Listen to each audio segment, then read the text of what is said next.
সূর্য ডোবার পর এই গ্রামে নেমে আসে এক গভীর নিস্তব্ধতা। গ্রামের মানুষ বলে ওই পুরনো বটগাছটার ছায়াও মারাতে নেই। 100 বছর আগের এক অভিশপ্ত ইতিহাস আজও সেখানে জীবন্ত। শোনা যায় আগুনে পুড়ে মরা সেই ডাইনি প্রতি অমাবস্যায় ফিরে আসে তার প্রতিশোধ নিতে। শহর থেকে আসা আকাশ এসব কুসংস্কারে বিশ্বাস করে না, কিন্তু গ্রামের প্রবীণ জহির কাকা তাকে সাবধান করেছিলেন। বাবা আকাশ, যেও না ওখানে, আজ অমাবস্যা, সে আজ জাগবে, ফিরে এসো বাবা, ওদিকে যেও না। কিন্তু আকাশ শোনেনি। অন্ধকারের বুক চিরে সে এগিয়ে চলল নিষিদ্ধ সেই বটগাছের দিকে। জঙ্গলটা আজ বড় বেশি শান্ত। ঝিঝি পোকারাও যেন ভয়ে চুপ হয়ে গেছে।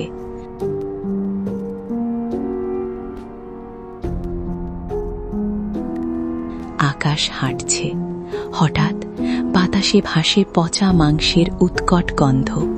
আর ওটা কিসের শব্দ? মাটির নিচ থেকে উঠে আসা এক হাড় হিম করা হাসির আওয়াজ।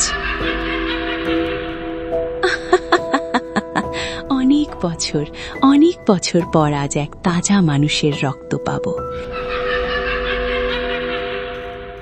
টর্চের আলোটা গাছের ডালে পড়তে আকাশের রক্ত হিম হয়ে গেল। ওটা কি? উল্টো হয়ে ঝুলে আছে এক বীভৎস ছায়া। জ্বলন্ত আগুনের মতো চোখ, সাপের মতো চুল। ডাইনিটা লাফ দিয়ে নামল মাটিতে। ভয়ে আকাশের আত্মা খাঁচা ছাড়া হওয়ার জোগাড়। সে দৌড়াতে শুরু করল, কিন্তু এই কি?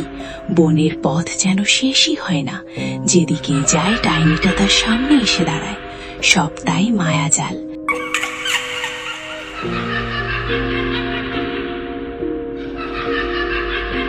পালাতে পালাতে হঠাৎ চোখে পড়ল পুরনো সেই ভাঙা মসজিদ। কোন রকমে মসজিদে ঢুকে আকাশ দরজা বন্ধ করে দিল, কিন্তু বাইরে থেকে শুরু হলো প্রচন্ড ধাক্কা। দেওয়াল কাঁপছে। বাজার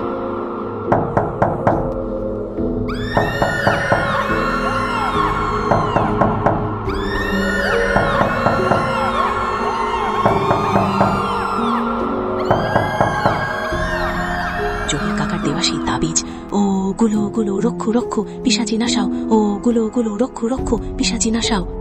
মন্ত্রের তেজে ডাইনিটা যন্ত্রণায় ছটফট করতে লাগল।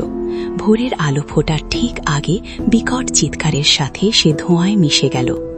পরদিন সকালে গ্রামবাসী আকাশকে উদ্ধার করল। সে বেঁচে গেছে ঠিকই, কিন্তু ডাইনি তার চিহ্ন রেখে গেছে। গলার ওই 3টে নখের আঁচড় আজও শুকায়নি। আর দেওয়ালে আজও লেখা আছে সেই শেষ সতর্কবার্তা, আমি আবার আসব। বন্ধুরা, গল্পটি যদি তোমাদের ভালো লাগে অবশ্যই লাইক এবং সাবস্ক্রাইব করবেন। গল্পটি কেমন লাগলো অবশ্যই কমেন্ট করে জানাও।